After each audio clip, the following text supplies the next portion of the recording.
Bienvenido al banquete de su misericordia. Familia amada, Boris y tu familia, bienvenidos al banquete de la misericordia del Señor. Bienvenidos, bienvenidos. Carlitos, bienvenido. Bienvenido a toda la familia del Señor. El banquete de la misericordia, ese es el mensaje de esta mañana. Es un banquete que no se limita a estas paredes físicas. Quiero hoy, mi oración ha sido para que el Espíritu de Dios nos lleve a ver la realidad espiritual de un banquete que ahorita mismo se está dando. Un banquete que ahorita mismo, en este instante y por todo el tiempo, es un banquete cuya volumen, el volumen de la fiesta, está en la cumbre. Donde hay demasiada comida, demasiado alimento, demasiada provisión en ese banquete, y hay demasiado espacio todavía. Es el banquete de la misericordia del Señor. Qué bueno que nos podamos reunir en esta mañana, porque el pueblo del Señor se convoca, nuestros hermanos también conectados en línea, convocados a conocer este misterio al ojo natural, pero que es revelado a aquellos que lo abrazan, que lo atesoran. Yo quiero saludar a todos mis hermanos. Sí, queremos saludar a todos los que están conectados. Mi mamá nos está viendo a la distancia. Está juntamente con Cristian, con Tali, Jeremías, recibiendo del Señor, y les enviamos un saludo hasta allá. Cristian se había operado hace unos días atrás y Cristian requería atención por parte de Tali. Aparte trabaja Tali, aparte el niño, y es por eso que mi mamá de imprevisto tuvo que viajar a donde están ellos, para poder ayudarles y poder paliar la situación, esta necesidad debido a la operación de Cristian. Y les enviamos un saludo. Yo también quiero enviar un saludo especial a una familia que amo muchísimo, una familia que Dios les salió al encuentro aquí en la ciudad de Cuenca. Ellos son colombianos, son los padres de nuestro amado Alejandro, mi amado hermano Oscar y su esposa Amanda, su hija Paola, que están conectados en Colombia. Ellos están cada domingo fielmente, ponen la transmisión en vivo y están recibiendo y están conectados a lo que Dios está hablando desde aquí. Maravilloso, pero lo maravilloso también es que la bendición no es solo para ellos. Ellos han abierto su casa y es, yo diría, más que una célula. Personas vienen y están siendo ministradas por el Señor y por su palabra en el hogar de nuestra amada familia Oscar y Amanda. Un abrazo fuerte, mi hermana Paola, les enviamos un abrazo de todo corazón. Ustedes estamos juntos en el Espíritu y de verdad les recibimos con el corazón. Mateo 5, versículo 7. Estamos recorriendo las bienaventuranzas del Señor Jesús, y quizás usted ha escuchado antes las bienaventuranzas, pero la verdad es que yo no había visto las bienaventuranzas como las estoy viendo ahora. Yo no las había entendido para mí, y al crecer en un hogar cristiano, bueno, las bienaventuranzas, bienaventurados los pobres, bienaventurados los que lloran, bienaventurados los mansos, bienaventurados los que tienen hambre y sed de justicia. Pero yo no entendía la verdad. Bueno, suena bonito, poético, ¿verdad? Bienaventurados, dichosos. Hasta que el Señor nos lleva a entender que en realidad las bienaventuranzas son mucho más que una poesía, porque salieron de la boca de Dios. Y Dios no habla mera poesía. Dios habla palabra que es vida y que es restauración. Y las bienaventuranzas son la invitación a la fiesta de Dios, son la invitación al banquete de Dios. Bienaventurados. Bienaventurados es la palabra makarios en el griego, que es felices, dichosos, bendecidos. En el hebreo vimos que era esa palabra esher, que es felices, afortunados, cuán lleno de felicidad. Es decir, y la palabra de Dios, ¿verdad?, no cambia. O dígame usted si la palabra de Dios cambia. Los cielos y la tierra pasarán, pero su palabra sigue siendo eterna.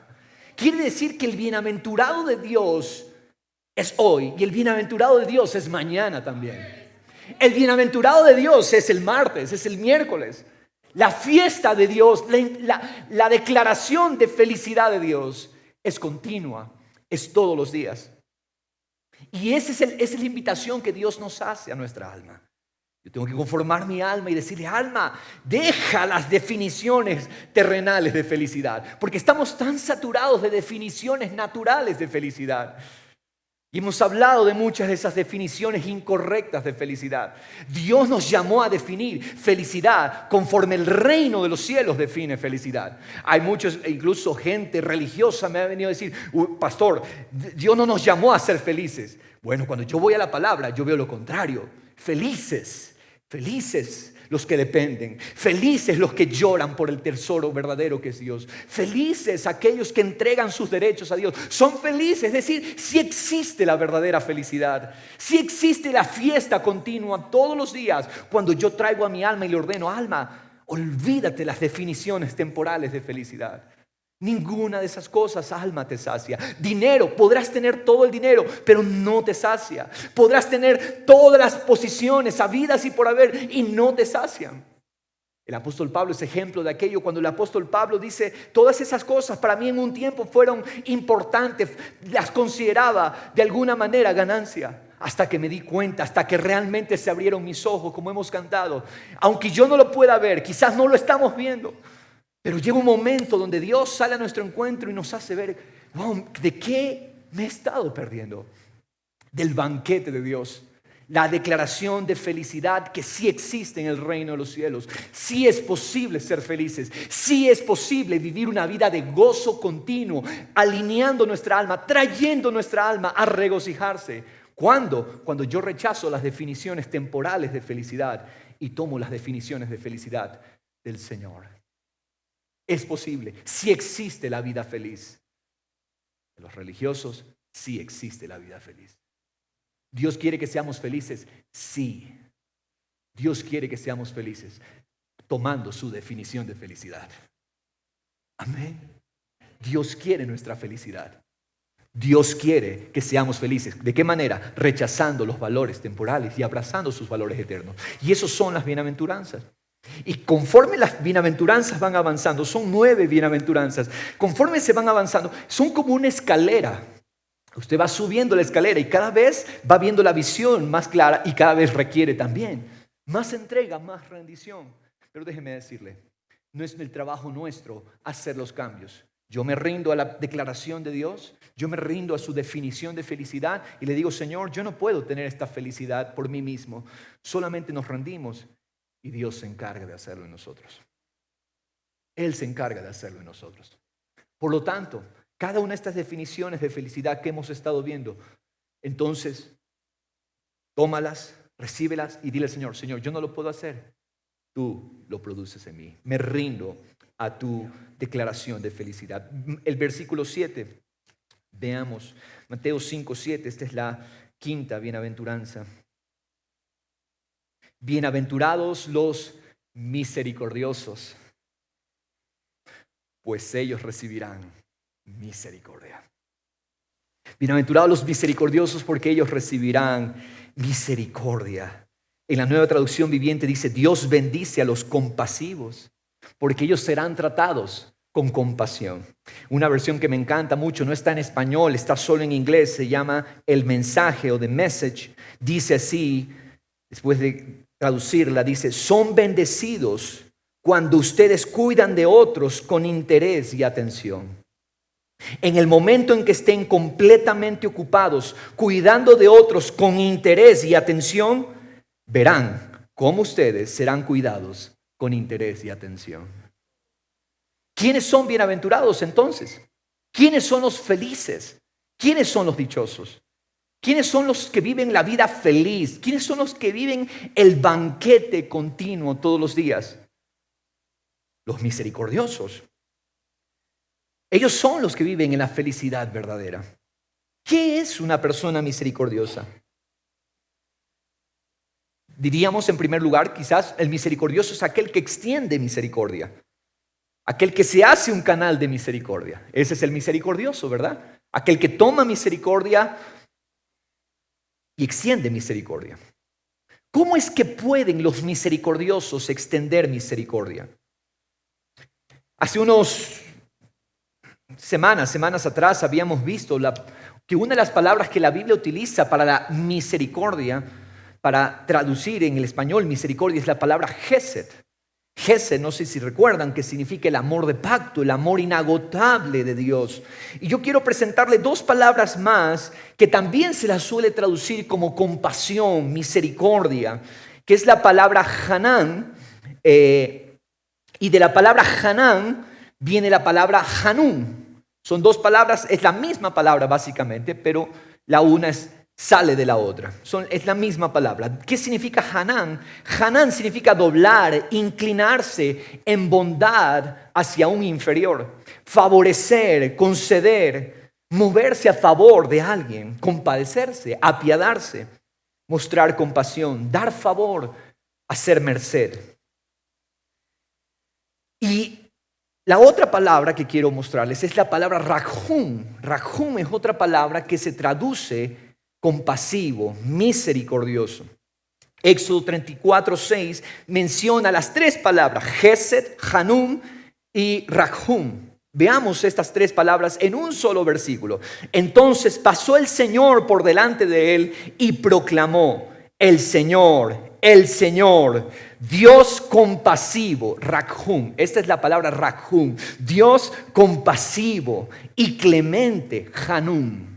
Aquí están las dos palabras, compasivo, Rajum, clemente, Hanum, lento para la ira y abundante en misericordia, Gesed. Ahí están las tres palabras, Rajum, Hanum y Gesed. Misericordia, compasión, clemencia. ¿Cómo es Dios? Dios es compasivo, Dios es clemente, Dios es abundante en misericordia. Dice Nehemías 9:17, rehusaron escuchar y no se acordaron de las maravillas que hiciste entre ellos. Endurecieron su cerviz y eligieron un jefe para volver a su esclavitud en Egipto.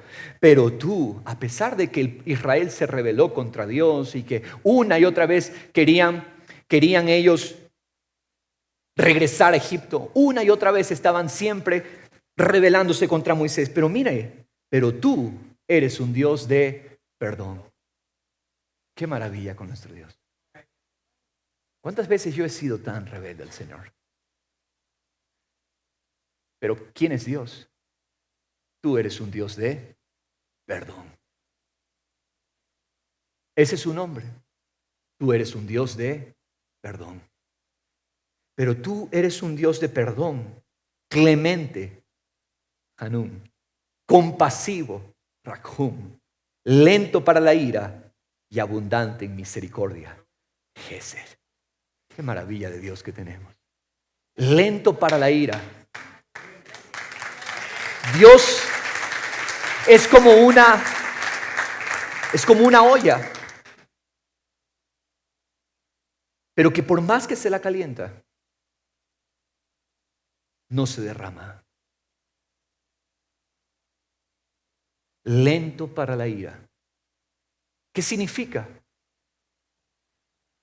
Que sí, hay un juicio que viene, un juicio final, pero Él sigue extendiendo el plazo. ¿Por qué? Porque eres lento para la ira. Qué maravilloso Dios que tenemos. Abundante en misericordia. Y hay muchos versículos que combinan estas tres palabras y para mí es una expresión perfecta, 3 veces. 3 palabras, es una expresión perfecta del carácter misericordioso de nuestro Señor. Compasivo es nuestro Dios. Y cada uno de nosotros somos casos de esa compasión. Cada uno de nosotros somos casos de esa compasión y clemencia. En la corte judicial divina fuimos hallados culpables. Y a través de la demostración más grande de favor, de clemencia y de amor inagotable, Dios envió a su Hijo Jesucristo para que su Hijo satisfaga el pago que exigía la justicia de Dios. En la corte divina, tú y yo fuimos hallados culpables, transgresores de la ley del Señor. Nos rebelamos contra Dios, pero en su demostración de amor más grande, en su demostración de clemencia y compasión más grande, Él mismo se entregó. Nos entregó a su Hijo Jesucristo. Y Jesucristo satisface el pago de la justicia. Qué maravillosa misericordia. Saber que nuestra deuda infinita, eterna, Él la paga, Él la cancela. Para que tú y yo seamos presentados hoy como justos, perfectos y santos. Amigo, amiga, que tú estás aquí, primera vez probablemente escuchas la buena noticia de Dios. Y a todos los que estamos aquí y a todos los que están conectados, el Señor nos está diciendo: Cristo Jesús satisfizo completamente, pagó completamente la deuda nuestra para presentarnos a nosotros justos, perfectos y santos delante de Dios. Él cuando nos ve, ya no nos ve en nuestra antigua naturaleza. Él cuando nos ve vestidos de Cristo, solo por creer y solo por rendirnos y humillarnos delante de Él. Él pagó completamente. Y de esta manera nuestra deuda infinita quedó saldada. Ya no hay deuda. Dile al que está al lado: si estás en Cristo, no hay deuda. Él pagó tu deuda. Porque Cristo es el cumplimiento, sacrificio perfecto. Somos casos de esa compasión. Somos casos de esa misericordia porque Dios nos extiende a sí mismo el aliento de vida físico. Sí, nos dio lo más precioso, la salvación, esa seguridad eterna que eternamente estaremos con Él. Eternamente lo disfrutaremos a Él. Que no hay nada ni nadie, ni infierno nos podrá separar del amor de Dios en Cristo Jesús. Y asimismo nos extiende aliento de vida físico. Estás respirando, ¿verdad? Hoy te levantaste y estamos disfrutando este precioso día.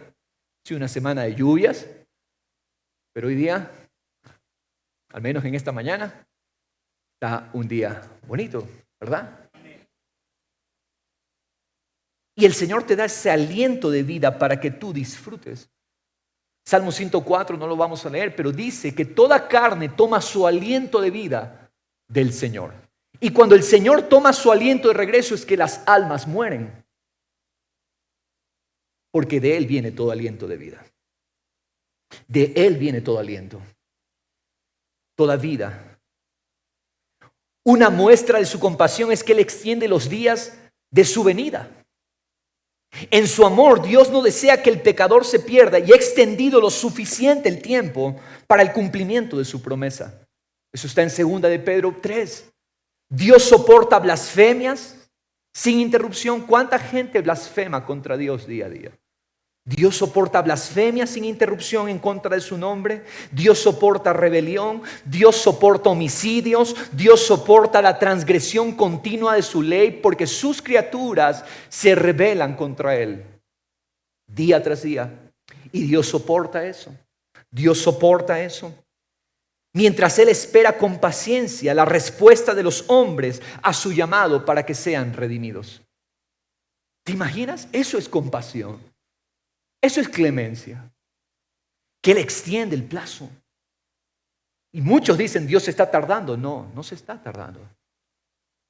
Él ha extendido el plazo en su amor y misericordia.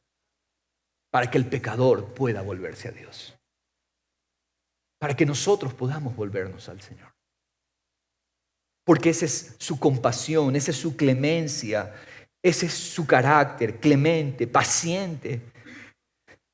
Dios no es impotente, no es que Dios ha perdido el control. Cuando vemos el mundo en sus locuras, hace varios días estábamos asombrados de lo que había pasado en los centros carcelarios. Déjame decirte, Dios no es impotente. Dios no es indiferente tampoco. Dios no es indiferente al pecado. Dios está demorando su juicio final por causa de su amor y paciencia. Porque Él es así. Así eres tú. Así eres tú, Señor. Clemente, paciente. Si no sería por su compasión, hace rato habríamos sido consumidos. Como sucedió con Sodoma y Gomorra. Isaías 1:9 dice, si el Señor de los ejércitos no nos hubiera dejado algunos sobrevivientes, seríamos como Sodoma y semejantes a Gomorra. Es decir, Dios en su carácter justo, Él podía hace tiempo haber cortado y eliminado la raza humana, a los rebeldes. Pero Dios es compasivo y clemente. El profeta Jeremías, Lamentaciones 3:22, dice, por la misericordia de Jehová no hemos sido consumidos. Sodoma y Gomorra fueron dos ciudades, para los que no conocen, Sodoma y Gomorra fueron dos ciudades en la antigüedad entregadas al pecado. Pero la rebelión del hombre hoy en día ya sobrepasó hace rato Sodoma y Gomorra. Pero dice Jeremías, por la misericordia de Jehová no hemos sido consumidos, porque nunca decayeron sus misericordias. Nunca decayeron sus misericordias. Y mira, estamos leyendo versículos del Antiguo Testamento. Y mucha gente dice, el Antiguo Testamento está lleno de un Dios enojado, un Dios de guerra, un Dios de... Oye, ¿qué es esto? Esto es misericordias, clemencia, compasión. Porque ese es el carácter de nuestro Dios y nuestro Dios no ha cambiado. ¿Todos pecamos contra Dios? Levante la mano los que no pecaron contra Dios. Todos pecamos contra Dios. Todos nos rebelamos contra Él y merecíamos la separación eterna de Dios. Ahora, a una persona que trabaja siempre se le paga un salario, ¿verdad? El obrero es digno de su salario. Nosotros trabajamos para el pecado. Trabajamos, obramos para el pecado. ¿Cuál era el salario que merecíamos? Dice la palabra del Señor, que el único salario que merecíamos por nuestra naturaleza entregada al pecado era la muerte eterna. Ese era nuestro salario. Trabajamos para el pecado y el salario que merecíamos recibir era, toma tu salario, toma tu cheque, muerte eterna. Ahí está tu cheque. Ahí estaba mi cheque. Pero Jesucristo tomó el cheque. Y él dice, yo proveo los fondos para ese cheque. Y Jesucristo pagó la deuda. ¿Sabes por qué? ¿Sabes por qué? ¿Cómo es posible tanto amor, tanta gracia? Porque Dios entregó la vida de su Hijo a todo aquel que cree. Y Jesucristo llega a ser entonces, déjame decirte, Jesucristo no viene a componer nada.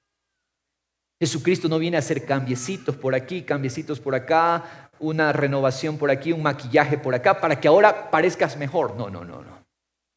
Él cogió tu vida, la crucificó, tu naturaleza de pecado la crucificó, la dejó juntamente con Cristo sepultado y resucitó. Resucitaste tú, pero ya no. Para que vivas en la conciencia de lo antiguo, te dio la vida de Jesús. La salvación no es estamos siendo mejorados en el proceso, no. La salvación, Dios mató en su misericordia, en su amor. Dios sabía que era imposible que la vieja naturaleza sea reformada. ¿Qué es lo que hizo? Dios mató tu viejo hombre, tu vieja mujer y te dio la vida de su Hijo. Eso es misericordia, clemencia, compasión. Y Jesucristo llega a ser nuestra vida. Esto es amor verdadero. Juan 3:16, 17 dice, pues Dios amó tanto al mundo que dio. No lea rápido, lea despacio. Yo sé que para muchos es un versículo conocidísimo, popular, pero perdemos de vista los detalles. Porque de tal manera amó Dios al mundo que dio. ¿Sabes cómo Dios expresa su compasión, su amor, su clemencia? Él dio. ¿Qué dio? Él dio todo lo que tenía. Él dio su tesoro. Él dio al Hijo, su único Hijo. Una lectura más exacta de este texto es así: pues así es como Dios amó al mundo. Dios. ¿Cómo ama a Dios? Dios no ama dándote una palmadita, ya vas a estar bien. Conozcamos el amor de Dios. ¿Cómo ama a Dios? Así es como ama a Dios. Él dio a su Hijo, para que todo el que cree en Él no se pierda, sino que tenga vida eterna. Vida eterna. Dios no envió a su Hijo al mundo para condenar al mundo. Dios envió a su Hijo ¿para qué? Para salvar al mundo por medio de su Hijo. Ese es amor inagotable, como dicen por ahí, ese es amor del bueno, compasivo, clemente. Él dio, Él entregó. Dios es la máxima demostración, escúchame, de generosidad. Nos dio gratuitamente a su Hijo. Jamás podríamos haberlo merecido, jamás podríamos haberlo pagado, pero Él fue al extremo y desbordó su generosidad al darnos la vida de su Hijo. Eso es amor. Eso es gracia. Nos dio gratuitamente a su Hijo. A Él le costó, para nosotros fue gratis. No existen las cosas gratis. Siempre alguien las termina pagando. ¿Ok? Ah, mira, están dando comida gratis allá. Sí, gratis para ti, pero a alguien le costó. Ah, es que están dando allá regalos, beneficios. Sí, pero a alguien le costó. Y tú tienes una salvación de la cual puedes disfrutar. Yo tengo una salvación de la cual podemos disfrutar hoy. Maravillosa, preciosa y gratuitamente. Pero a Él sí le costó. A Él le costó su Hijo. A Él le costó su Hijo Jesucristo. Amén. Entonces yo creo que necesitamos redefinir quiénes son los misericordiosos. Dijimos que misericordioso es el que extiende misericordia, pero vamos a redefinirlo otra vez. Misericordioso es aquel que vive en un estado de conciencia permanente, que ha recibido misericordia. ¿Quién es misericordioso? Es aquel que recuerda permanentemente que ha recibido misericordia, favor inmerecido. Y entonces de la misericordia recibida, extiende misericordia a otros. Misericordioso es el que nunca pierde de vista la gracia y el favor inmerecidos que recibió de Dios. Misericordioso es el que aprovecha todo momento para hacer memoria de la bondad del Señor, de la generosidad del Señor, de la compasión de Dios para consigo mismo. El misericordioso se ve a sí mismo como un milagro del favor de Dios. Cuando tú te ves y cuando tú piensas de ti, ¿sabes qué es lo primero que vendrá a tu mente? Yo soy un caso, yo soy un milagro de la compasión y la misericordia de Dios. Y el resultado de verse así continuamente activa el poder del Espíritu. Escúchame, cuando tú te estás viendo y permaneces en eso, cuando tú te ves de esa manera, soy un caso de amor, soy un caso de misericordia, soy un milagro de Dios. Y cada día te levantas con esa identidad y cada día meditas en base a esa identidad y cada día conversas en base a esa identidad y cada día te presentas, vas al espejo y te ves. Ese que está ahí en el espejo es un milagro de la misericordia, de la compasión, de la clemencia del Señor. Cuando tú vives así, hay un resultado. Ponle atención. Cuando tú vives de esa manera, pensando de ti como un caso de su amor, hay un resultado. El poder del Espíritu Santo se activa en ti para que tú te vuelvas compasivo, lleno de gracia, lleno de favor con las demás almas que necesitan una muestra de favor y misericordia alrededor suyo. Repito, cuando tú vives consciente de la misericordia que has recibido, el resultado será que el Espíritu Santo se activa dentro de ti y tú empiezas a vivir una vida generosa, una vida bondadosa, una vida de extender compasión y misericordia. Mucha atención, ser misericordioso no es algo que tú lo puedes producir. Yo no puedo producir misericordia. Tú no puedes producir y forzarte a ti. Voy a ser misericordioso. Es que me voy a proponer ser misericordioso. No. Recuerda, el ser misericordioso es un resultado. No te enfoques en el resultado, enfócate en la causa. ¿Cuál es la causa? Ver su amor por mí. Enfócate en la causa, ver la bondad que Él tuvo contigo. Enfócate en la causa, ver que tú eres un caso de amor, un milagro de Dios. Que si no fuera por su misericordia, tanto tú como yo hubiéramos sido consumidos hace tiempo.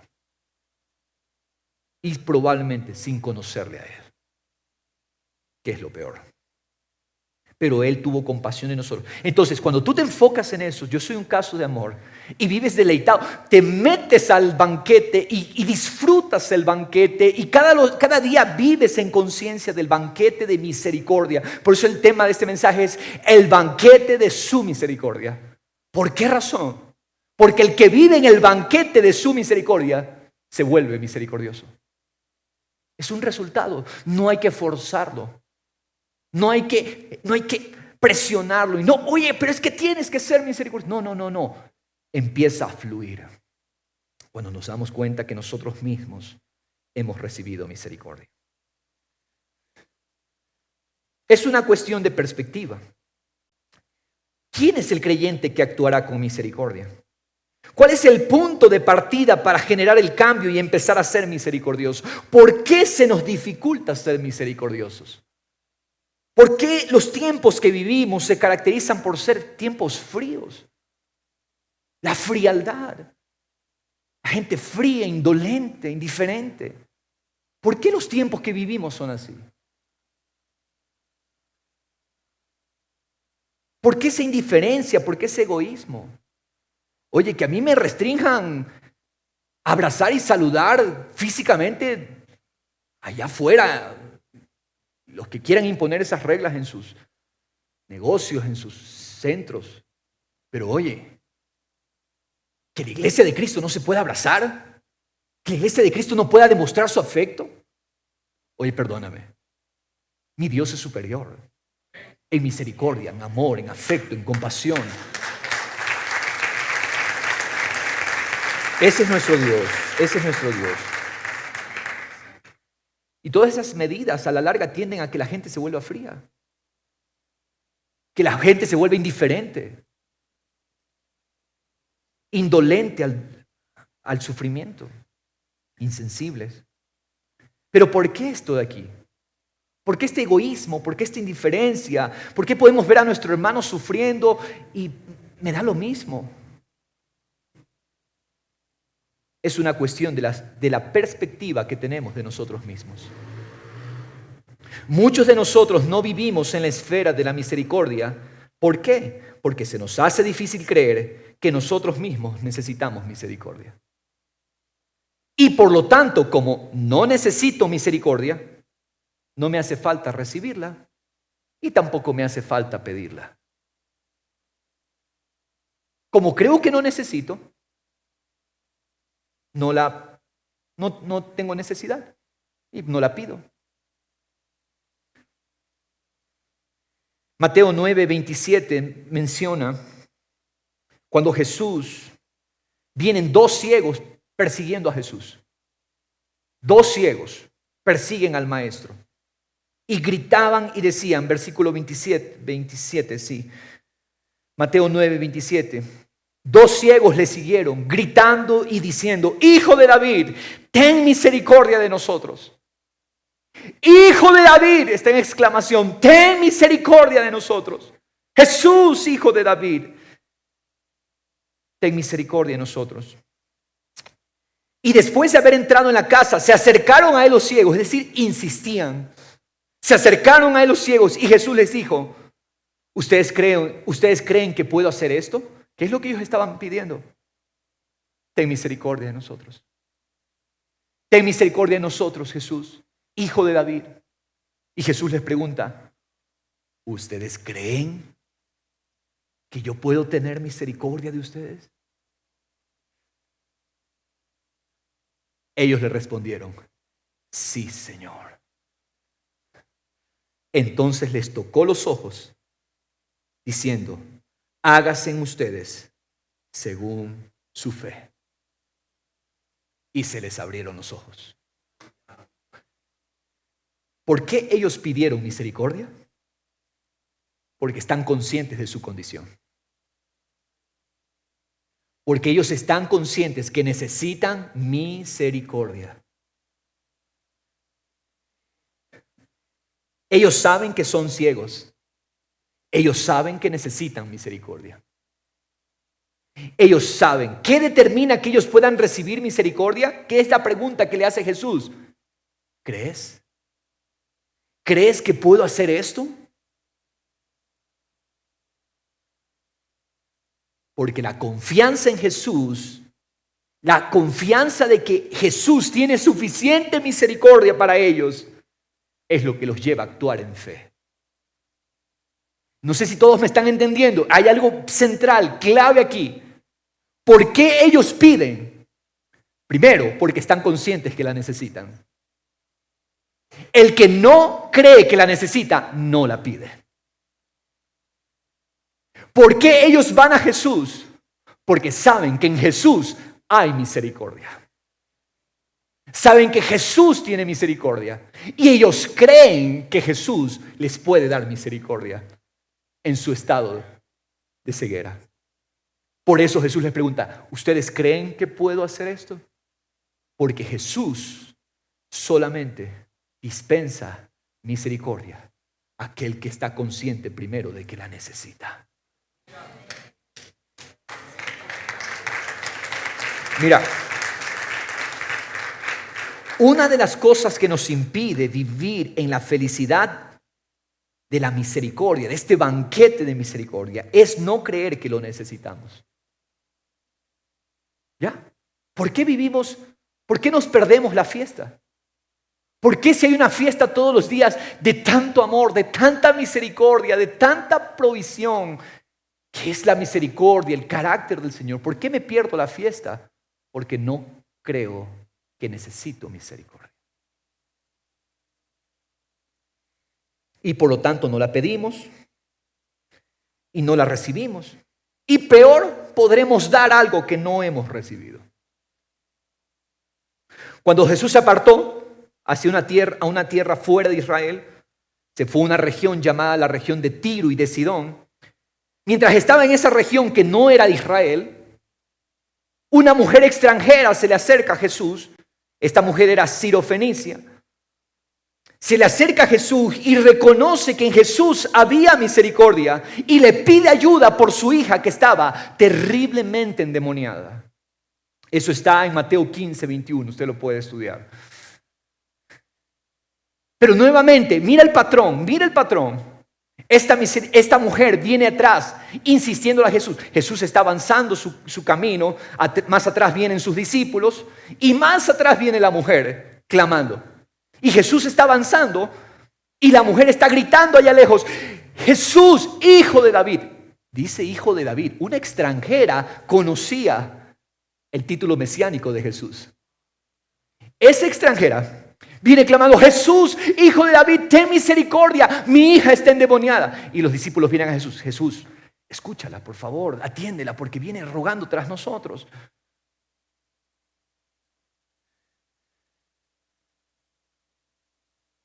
¿Por qué ella hace esto? Porque ella cree que necesita misericordia. El principio es sencillo. ella cree que necesita misericordia. Y no le importa ir.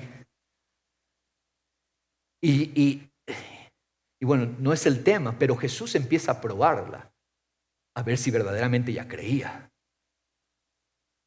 Dice, no he sido enviado a los extranjeros, he sido enviado a las ovejas de Israel, a las ovejas perdidas de la casa de Israel.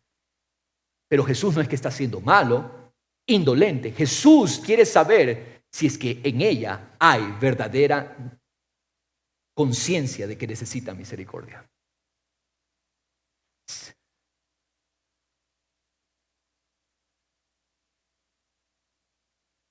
Luego Jesús le dice, no está bien coger el pan de los hijos y echarlo de los perrillos. ¿Qué es lo que Jesús quiere confirmar y que ella declare? Porque Jesús conoce los pensamientos, ella sabe y conoce a esta mujer. Pero necesita que esta mujer active su declaración, mediante su declaración, que ella necesita misericordia. Y entonces la mujer dice, sí, Señor, pero aún los perrillos reciben de las migajas que caen de la mesa.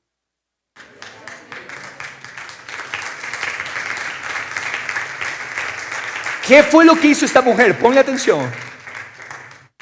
Esta mujer se alineó a la palabra de Jesús. Sí, Señor, yo soy un perrillo necesitado de tu misericordia. Y así tenemos que vernos, cada uno de nosotros.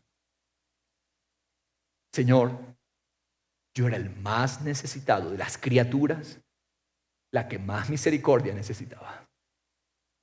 Y la mujer recibió su milagro y en esa misma hora su hija fue libre. En otra ocasión, 10 hombres enfermos de lepra vienen a Jesús clamando por misericordia. Lucas 17, 11. 10 leprosos vienen a Jesús clamando por misericordia. Y Jesús cura a los 10 leprosos en su cuerpo. Los cura de la lepra en su cuerpo. Versículo 15 en Lucas 17 dice, uno de ellos al ver que había sido sanado, se volvió glorificando a Dios en alta voz. Uno de ellos, al ver que había sido sanado, porque Jesús los envió, vayan, preséntense al sacerdote. Y ellos fueron, y mientras iban, ¡bum!, la lepra desaparece. Uno de ellos regresa glorificando a Dios en alta voz y cayó sobre su rostro a los pies de Jesús, dándole gracias. Y este era samaritano, ni siquiera judío, era extranjero, odiado. Los samaritanos tenían este estereotipo de rechazados. Solamente uno de los 10 que fueron sanados retorna, pon atención, solamente uno de los 10 retorna gratitud. Solo uno de los 10, el 10%, retorna gratitud a Dios. Solamente uno se volvió canal de misericordia porque glorificó a Dios. Trajo misericordia de regreso, trajo amor, expresó amor de regreso, dio gloria a Dios. La pregunta es, ¿cuántos fueron sanados? ¿Cuántos fueron sanados? Respondiendo Jesús dijo, ¿no fueron 10 los que quedaron limpios? ¿Y los otros 9 dónde están? No hubo ninguno que regresara a dar, a devolver, a retornar, a ser canal de misericordia, a ser canal de amor, a dar gloria a Dios, excepto este extranjero. Y le dijo, levántate y vete, tu fe te ha sanado.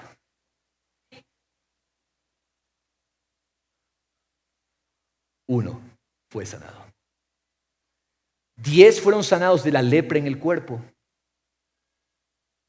pero solo uno fue sanado de la lepra del egoísmo, de la lepra en el corazón. Solo uno. En resumen, todo es cuestión de cuán conscientes estamos de la misericordia de Dios y cómo respondemos a su misericordia. Entonces, pastor, planteamos esta pregunta.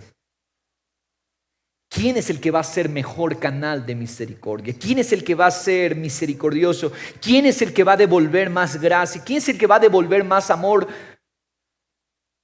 Jesús es invitado por Simón el fariseo a su casa. Simón es un hombre respetable, aparentemente un hombre digno, pero Jesús, el Rey de Misericordia, es tratado por Simón como un invitado más.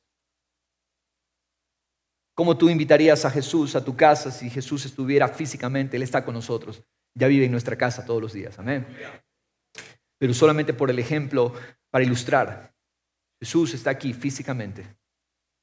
¿Cómo recibes a Jesús en tu casa? Simón el fariseo recibe a Jesús como un invitado más. Los invitados a una casa debían ser bien recibidos, lavados sus pies. Pero a Jesús nadie en esa casa le dio ninguno de esos tratos. El maestro de misericordias no recibió misericordias. ¿Por qué razón Simón el fariseo invita a Jesús? Las razones pueden ser múltiples. Probablemente tenía curiosidad de saber quién era Jesús. Probablemente quería obtener cierto renombre. Hoy si lo invito a Jesús, la gente me va a reconocer un poco más. Exacto. Voy a ser famoso. Quizás voy a tener más roce social. Después de todo, Jesús es un influyente.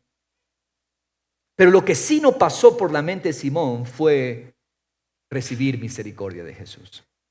El verso 37 en Lucas 7, 37. Había en la ciudad una mujer que era pecadora. Cuando esta mujer que era pecadora se enteró de que Jesús estaba sentado en la mesa en casa del fariseo, trajo un frasco de alabastro con perfume y poniéndose detrás de él a sus pies. Los frascos de alabastro de perfume eran costosos. Aproximadamente el costo era 300 denarios. 300 denarios, para que usted más o menos se haga la idea. Un denario es el salario de un día.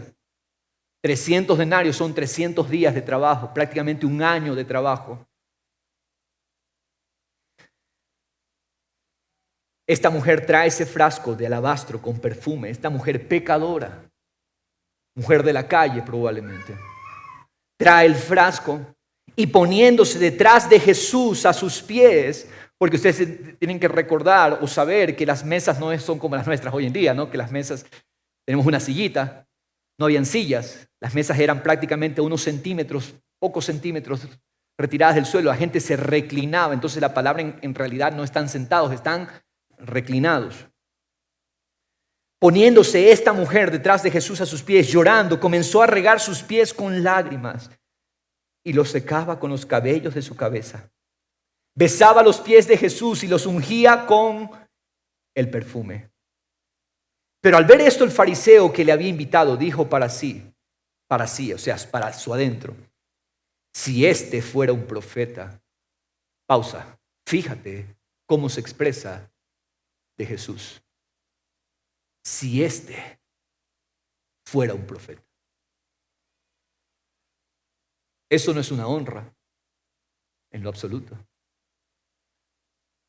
Si este fuera un profeta, sabría quién y qué clase de mujer es la que le está tocando, que es una pecadora. En otras palabras, o sea, Jesús.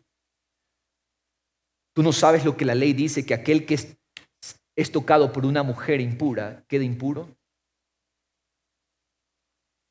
¿Qué pasa, Jesús? Para sí mismo, ¿no? Para su adentro. No lo verbaliza, lo está pensando. Respondiendo Jesús le dijo: Simón, tengo algo que decirte. Tú sabes que Jesús conoce todos los pensamientos. Jesús le dice: Simón, tengo algo que decirte. Y él dijo: di, maestro. Exacto. Es un hombre doble, ¿no? Di, maestro. Jesús le dice: cierto prestamista tenía 2 deudores. Un deudor del prestamista le debía 500. El otro le debía, uno le debía 500 denarios, 500 días de trabajo. O sea, el salario de más de un año y medio, más de año y medio. Y el otro le debía ¿cuántos? 50.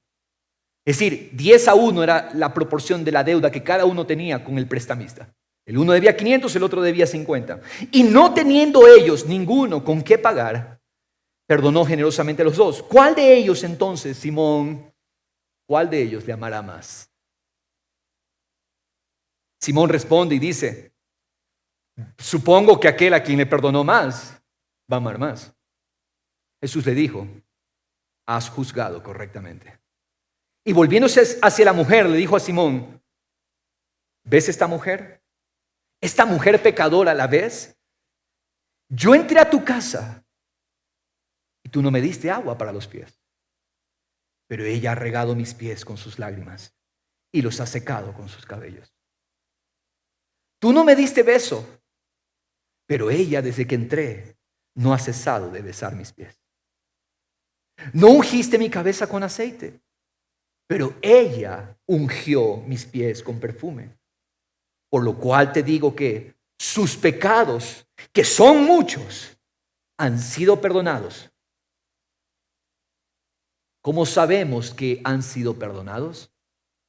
Porque ella amó mucho. El amor no fue la causa. El amor de ella hacia Jesús no fue la causa, fue el resultado. Porque ella vio en Jesús misericordia, entonces ella devolvió misericordia. Porque ella vio que necesitaba misericordia, devolvió y entregó misericordia.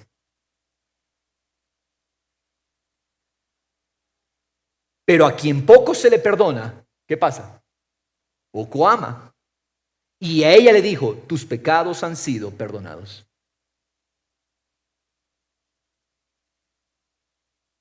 En el versículo 50 dice, pero Jesús le dijo a la mujer, tu fe te ha salvado, vete en paz. Pregunta, ¿quién era más pecador? ¿Simón el fariseo o la mujer de la calle? Delante de Dios, ambos son igualmente pecadores. El pecado de la mujer era igual de negro que el pecado de Simón, porque el pecado es ofensa contra Dios. Y ambos en formas diferentes eran rebeldes contra Dios. Pero la diferencia en la cantidad de amor que cada uno entrega a Jesús radica en la conciencia que cada uno tenía de su propia necesidad. La mujer tenía conciencia de que el pecado que le había sido perdonado era grande. Simón, con una apariencia que encubría lo negro de su pecado, porque somos buenos para tener apariencias, ¿no? Lindo este traje, lindo esto. Pero Dios conoce los corazones. Y cada uno de nosotros tiene que ser consciente de su propia necesidad. El traje a Simón, el título de fariseo a Simón, no le permitía ver que él mismo necesitaba misericordia. Por lo tanto, Jesús llegó a su casa y él no pudo pedir misericordia, no pudo entregar misericordia, no pudo ser canal de misericordia. Igual de pecadores, pero quien entrega misericordia es aquel que sabe que necesita y que ha recibido misericordia. Aquel que sabe que en Jesús hay suficiente amor, suficiente misericordia. Entonces la pregunta es, ¿cómo tú evalúas a Dios? ¿Cuál es la idea que tú tienes de Jesús? ¿Un profeta más? Como Simón. Porque la visión que tengamos de Dios determina si nos acercaremos a Él a tomar la misericordia que necesitamos. Y solamente allí nuestras vidas se convierten en corazones rendidos a Dios. ¿Qué es adoración? Adoración es, Señor, soy un caso de misericordia. Tú tuviste de mí misericordia. Y lo menos que puedo hacer es entregarte mi vida completa. No te vengo a entregar solo una canción. No te vengo a entregar, Señor Dios, solamente un tiempo, un tiempito, unas 2 horitas. No, yo vengo a entregarte mi vida. Toda mi vida es tuya. Y no hoy, toda mi vida. Eso es adoración. Adoración es reconocer, somos casos de misericordias.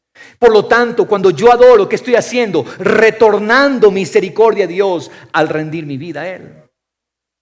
Pero es imposible adorar a Dios sin reconocer que somos casos de su compasión. Es imposible adorar al Señor sin reconocer que nosotros necesitamos su clemencia. Porque adoración es entregar, es ofrendar nuestras vidas. Adoramos porque entendemos que Él nos amó entrañablemente, que nos entregó la vida de Jesús para que esa sea ahora nuestra vida. Y al reconocer ese amor, ¿qué hacemos? Oh, tanto amor, Señor, que has tenido. Tanta gracia que has tenido. Lo menos es traerte de regreso, devolverte lo que tú mismo me has dado. Eso es la adoración. ¿Qué es diezmar de lo que hemos recibido a Dios? Es reconocer que estábamos perdidos y Él nos lo dio todo. Juan 3:16, Él nos dio todo. Él nos dio a su Hijo, nos dio a Jesús y con Él todas las cosas. Todas las cosas con Jesús. ¿Hace falta algo cuando Él nos dio a Jesús? No hace falta nada. Él nos entregó al Hijo, no, nos dio todas las cosas. Él nos dio todo. Diezmar es un acto del corazón que le dice a Dios: Señor, soy un caso de tu misericordia y porque pertenezco al pacto de la misericordia, te reconozco con la primera parte de lo que tú mismo me has dado. Es imposible pedirle diezmar a alguien que no se ve a sí mismo un caso de misericordia, porque no lo va a hacer. Y Dios no bendice al dador triste o apesadumbrado. Dios bendice al dador alegre. El diezmo es el reconocimiento del corazón que yo he recibido tanto de su mano, tan grande salvación, tanta gracia, tanto perdón a toda mi maldad, y entonces le entrego lo primero y lo mejor. Romanos 1:21 explica lo que es miseria espiritual. ¿Qué es miseria espiritual? Pobreza espiritual es no tener la visión correcta de Dios. Cuando yo no veo a Dios correctamente, entonces mi vida se retiene. Cuando yo veo a Dios incorrectamente, cuando yo veo que Dios está corto de misericordia, cuando yo veo que Dios es egoísta, cuando yo veo que Dios no es lo suficientemente bueno, entonces mi vida se retiene, no puede avanzar. Mi tiempo, mi vida, todo se retiene, mis recursos se retienen de ofrecerlos como ofrenda a Dios. Cuando yo veo a Dios incorrectamente. ¿Sabes por qué somos indiferentes? ¿Sabes por qué somos egoístas? Muchas veces, ¿sabes por qué yo he sido egoísta con mis recursos, con mi tiempo, con mi cuidado? ¿Sabes por qué hay esa naturaleza en el hombre? Escúchalo bien. ¿Sabes por qué en ocasiones somos tan ensimismados e indiferentes? Hay tanta necesidad en el mundo y hoy en este tiempo, en estos tiempos de crisis, la iglesia debería ser la respuesta. La iglesia, cuando hablo de la iglesia, hablo de la iglesia en general, la iglesia de Cristo debe ser la respuesta al mundo. Pero ¿qué pasa? La iglesia no tiene conciencia de misericordia. La iglesia de Cristo no tiene conciencia de misericordia. No tiene conciencia de que somos casos de misericordia y por lo tanto no podemos entregar misericordia a un mundo que sufre. A un mundo dolido, un mundo en heridas. ¿Sabes por qué pasa eso? Porque nosotros mismos no creemos que podemos recibir misericordia del Señor. ¿Por qué nos cuesta rendir cuenta? ¿Por qué nos cuesta rendir nuestra vida y nuestros recursos al Señor? Escucha esto y te lo voy a comprobar bíblicamente. Porque la visión que tenemos de Dios es la de un Dios mezquino con nosotros, un Dios tacaño, un Dios malo. Tenemos la visión de un Dios que no se preocupa ni por mí ni por mis necesidades. Creemos que lo poco o mucho que tenemos es gracias a nuestro propio esfuerzo y no podemos reconocer que todo es por su misericordia y por su compasión. Tenemos la visión de un Dios que no tiene el suficiente poder para proveerme. Un Dios al cual si le dedico mi vida, un Dios al cual si le dedico mi tiempo, ay pastor, no me pida mucho tiempo, o no me pidan servir, no, porque tengo la idea que si yo dedico mi vida a Dios, si yo dedico mi tiempo a Dios, ese Dios me va a estafar y yo voy a perder mi vida. Pero yo quiero decirte hoy en esta hora, ese no es nuestro Dios. Nuestro Dios es un Dios rico, un Dios abundante. Nuestro Dios es un Dios cuya mano no se ha cortado. Nuestro Dios es un Dios que sostiene el universo en sus manos y que dice: mío es el oro, mía es la plata, míos son los animales del bosque. Y si tuviera hambre, no tengo necesidad de pedirle a nadie, dice Dios, porque todo me pertenece. Mía es la tierra y su plenitud. Todo me pertenece. Y esa es la visión que debemos tener de nuestro Dios. Nuestro Dios no es un Dios tacaño, ni egoísta, ni mezquino, ni malo, ni cruel. Y es un Dios que si yo entrego lo que yo entrego, hasta el vaso de agua, será recompensado. Cuanto más mi vida entregada, cuanto más mi vida ofrendada, cuanto más mis recursos entregándolos al Señor. Porque Él no es deudor de nadie. Retenemos nuestras vidas y nuestros recursos, sean estos diezmos, finanzas, ofrendas, talentos, tiempo, porque creemos que Dios es escaso.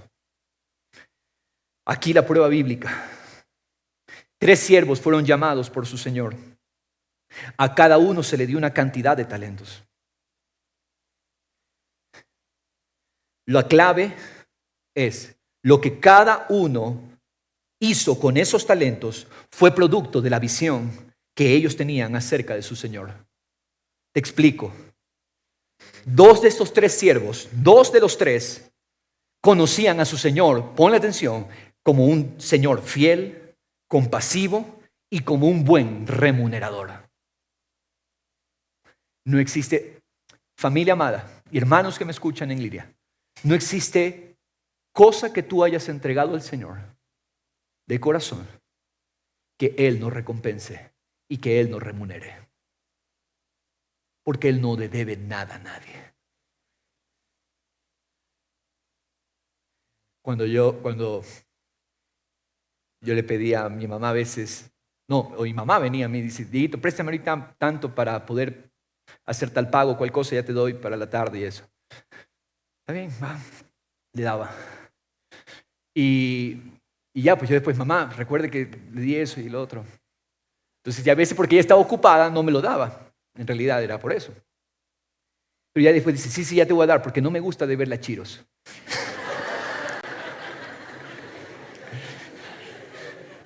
Y ahorita, esto no estaba, pero ahorita mientras veía esto, digo: ¿tú piensas que Dios le debe a chiros?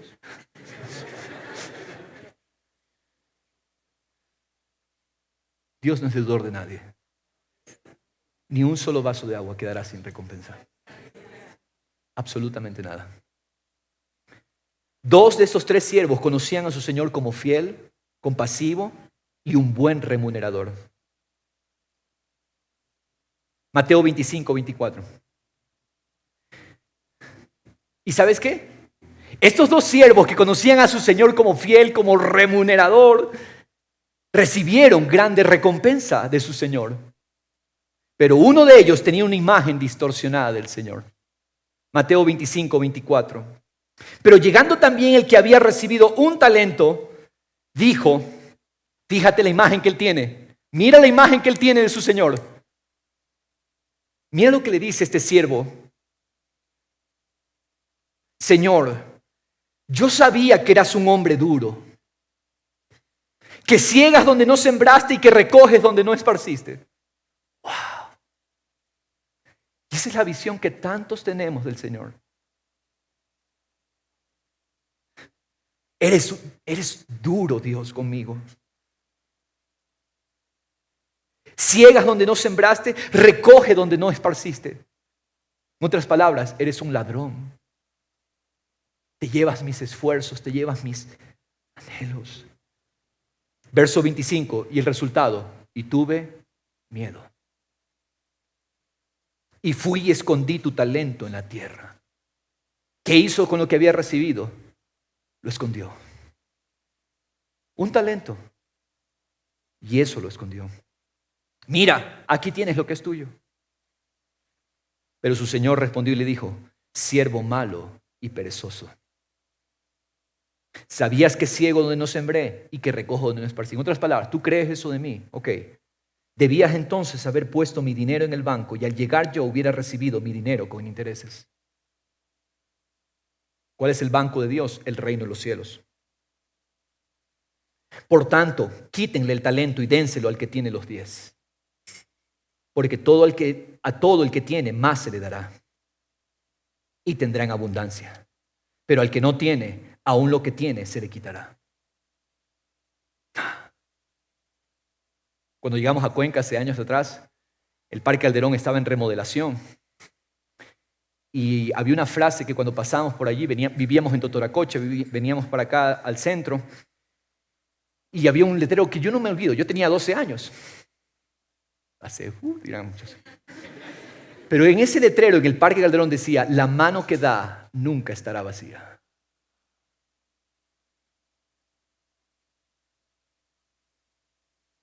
¿Sabes por qué?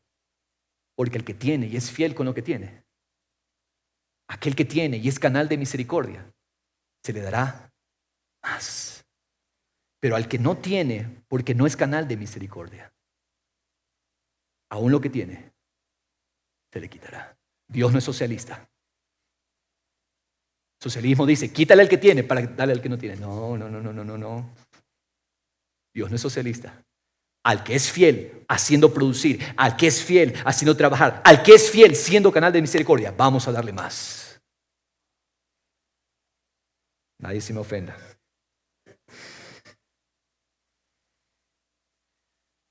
Dios no es duro. Dios no es injusto. Dios no es indiferente. Nuestro Dios es amoroso. Nuestro Dios es justo. Nuestro Dios galardona a aquellos que lo ven a Él como el tesoro. Abraza hoy a Dios como el tesoro.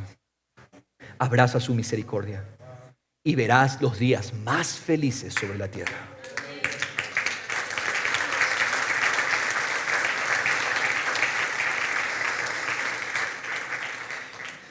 Quiero cerrar con esto. Voy a leer unas citas. No tiene que abrirlas, van a estar en la pantalla. Si usted quiere revisarlas después, puede ver la grabación. Yo quiero leer estas citas de aquí. El llamado feliz a los misericordiosos. Pueblo del Señor, los misericordiosos son felices al verse como casos de misericordia.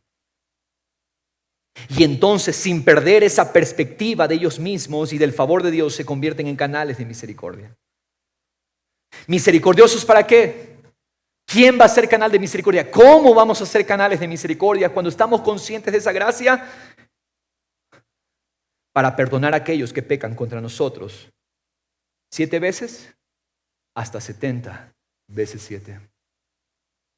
Misericordiosos son aquellos que entregan perdón.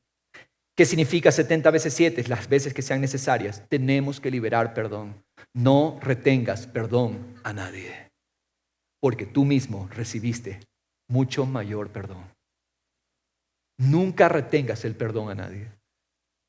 Libéralo, porque tú mismo recibiste perdón del Señor. Tantas veces nos excusamos para no ayudar a la gente diciendo, porque Dios nos llama a ser misericordiosos con los que sufren, con los que enfrentan penurias.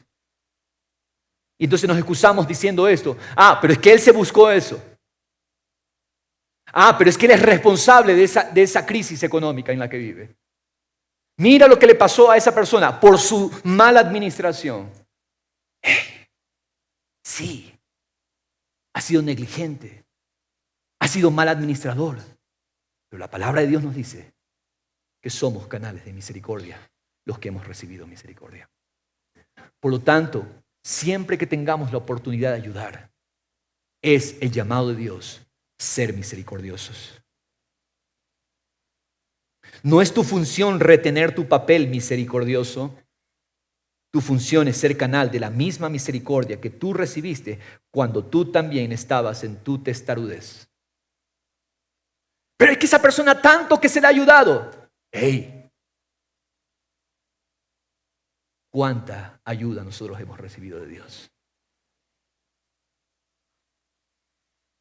Es solo una cuestión de perspectiva. Entender que nosotros mismos necesitamos misericordia. Misericordiosos buscando al que está herido. Como Jesús buscaba al que estaba herido, vendaba al que estaba quebrado, sanaba lo que estaba enfermo y traía de regreso lo que se había descarriado. Ese es el corazón de Jesús. Hay muchos hermanos que probablemente no los veas. ¿Qué tienes que hacer? Lo que hizo Jesús con nosotros, contigo. Búscalo. Y no lo condenes. Búscalo y véndalo.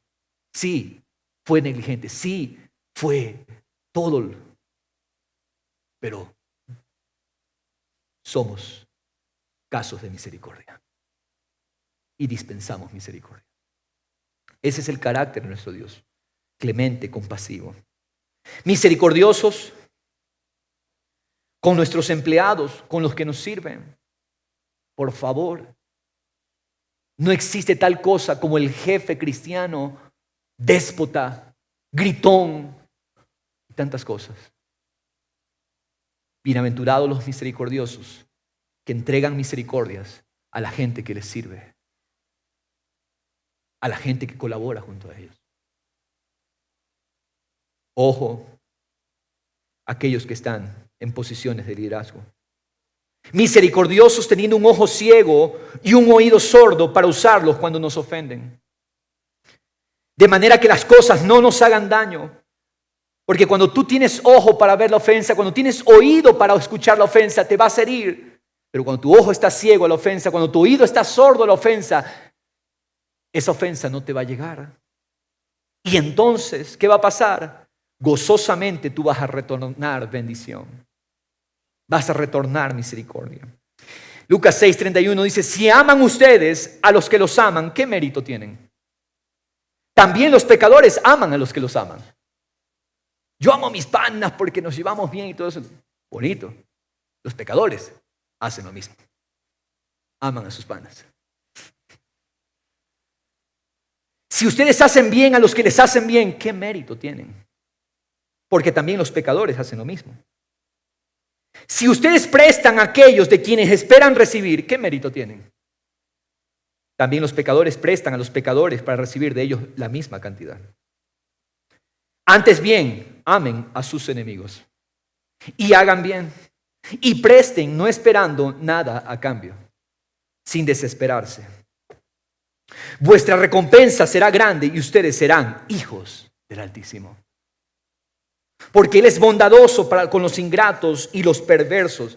Yo fui el ingrato y el perverso, de cual Él tuvo bondad de mí. Ahí está hablando de mí. Él es bondadoso para con los ingratos y perversos. Sean misericordiosos, así como vuestro Padre es misericordioso. Mostrarnos misericordiosos con los que son visiblemente pecadores. Claro, es fácil ser misericordioso y hacerle bien a la persona que aparenta una imagen de piedad, ¿no?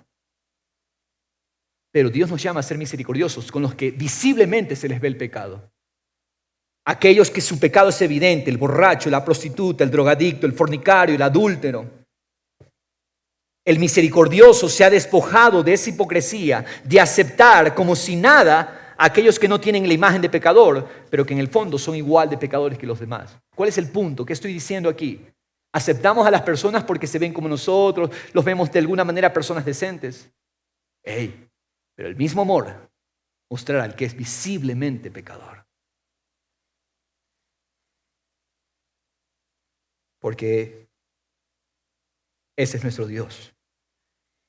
El cristiano misericordioso no le cierra las puertas a nadie. El cristiano que ha recibido misericordia tiene misericordia por las almas de todos los hombres. No hay favoritismo, no hay acepción de personas. Misericordiosos y compasivos por los pobres y misericordiosos y compasivos también con los pobres ricos.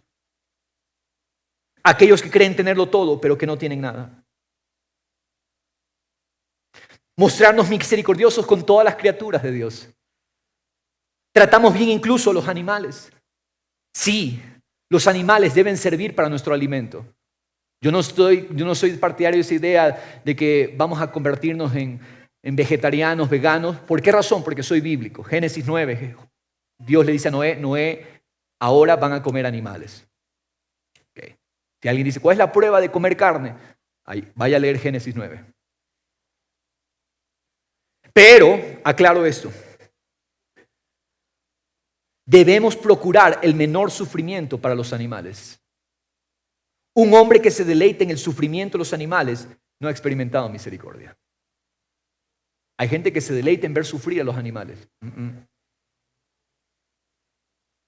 Misericordiosos al creer siempre lo mejor de los demás. Ser tardos para creer malas noticias, comentarios negativos que nos traigan otras personas. El que no ha recibido de Dios, el que ha recibido de Dios misericordia, no cree fácilmente un chisme, una calumnia respecto a otro. ¿Por qué? Porque el misericordioso anhela que otros tampoco crean así de fácil comentarios negativos de él mismo. Cuando alguien viene y me habla algo negativo de otra persona, yo no quiero que ese comentario también sea creído de mí tan fácilmente, si otros lo hicieran. Eso es ser misericordiosos. El misericordioso confía en el carácter de los demás. El misericordioso cree lo mejor de los demás. Pueden venir y hablarme algo de ti, pero yo voy a creer lo mejor de ti. Y me va a hacer trabajo poder creer lo negativo que me vengan a decir. Ese es el corazón misericordioso, porque el misericordioso siempre está comparando mi transgresión, mi pecado, con lo que otras personas me puedan hacer o decir. Misericordiosos al no propagar malas noticias cuando no sean ciertas. El misericordioso no glorifica el pecado, nunca expone a nadie, sino que lo trata de la forma más amable. Nunca exponemos a nadie. Si hay algo que tratar, vamos a tratarlo, vamos a reunirnos, vamos a conversar, pero nunca ridiculizar, nunca avergonzar. A veces es fácil castigar mentalmente a las personas. En nuestros pensamientos las describimos, pintamos una imagen, cuán graves son sus fallas y minimizamos nuestras fallas. ¿Qué hacemos? Comparo mi bondad con su maldad. Y claro, mi bondad luce mejor que su maldad, siempre. Pero cuando compare mi maldad con su maldad, la cosa cambia.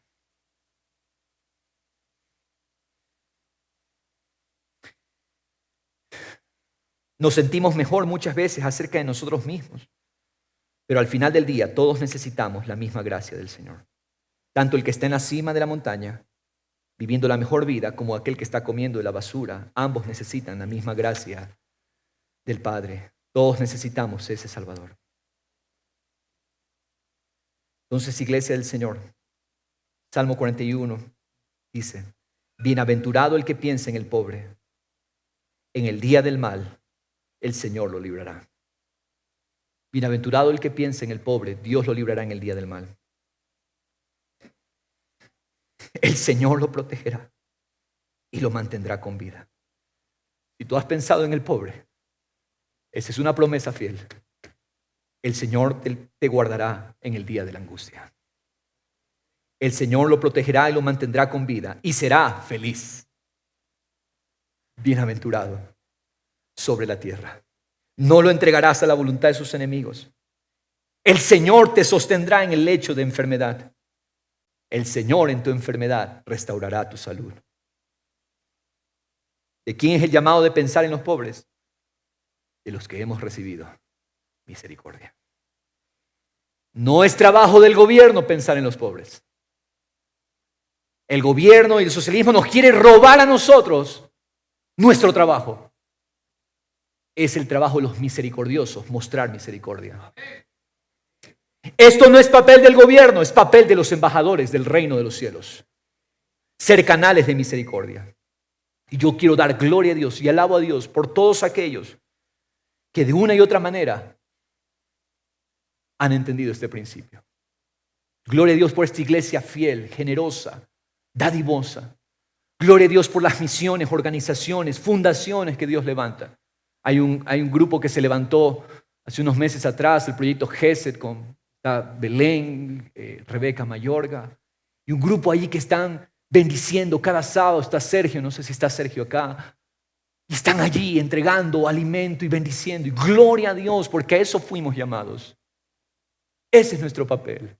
Gloria a Dios por aquellos que se desprenden generosamente para ser canales de bendición a otros. Ese es nuestro trabajo. El gobierno no es el llamado a hacer la obra por los pobres, no a los proyectos públicos ni gubernamentales, porque es fácil ser bueno con dinero ajeno. Es fácil ser bueno con dinero, con plata ajena.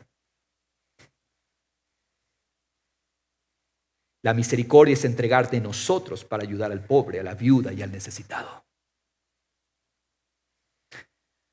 Pongámonos de pie, iglesia del Señor. Gracias a Dios por su palabra. Padre celestial. Oh Señor, la mesa está abundante. La mesa de misericordia, la mesa de bondad, la mesa de clemencia y compasión es abundantes. Cierra tus ojos un instante, por favor. Y solamente pidamos al Señor una cosa. Antes de cantar, pidámosle al Señor una cosa. Pidámosle a Él que nos permita ver que el banquete está armado, que la fiesta está armada.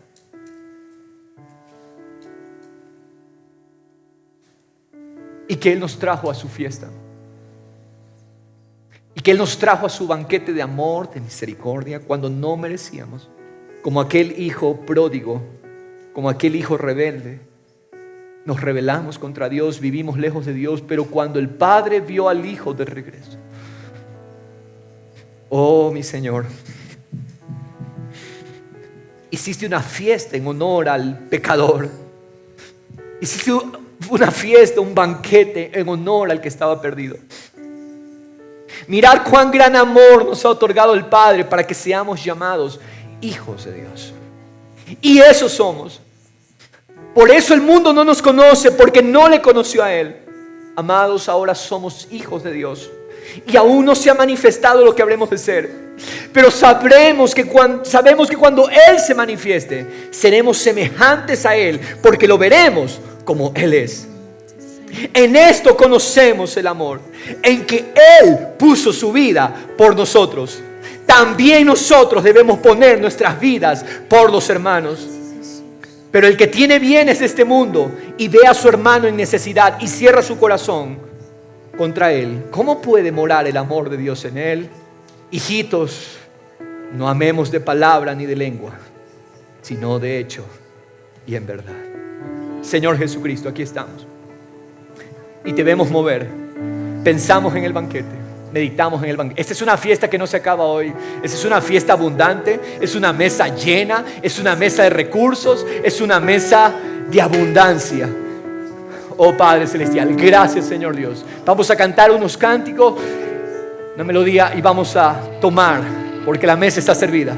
Quisiera invitar a nuestros hermanos diáconos, por favor, vamos a participar de esta expresión del amor de Dios. Jesús, tú eres la mejor comida. Jesús, tú eres el mejor alimento. Y solamente venimos a la mesa a tomar, tomar, tomar. Nadie se quede sin tomar. Nadie se quede sin recibir misericordia. Nadie, nadie. Todos. La invitación es para todos. La invitación es para todos nosotros. La invitación es para que tomemos. La mesa no se agota. La mesa no se acaba. La mesa es abundante. En el nombre de Jesús.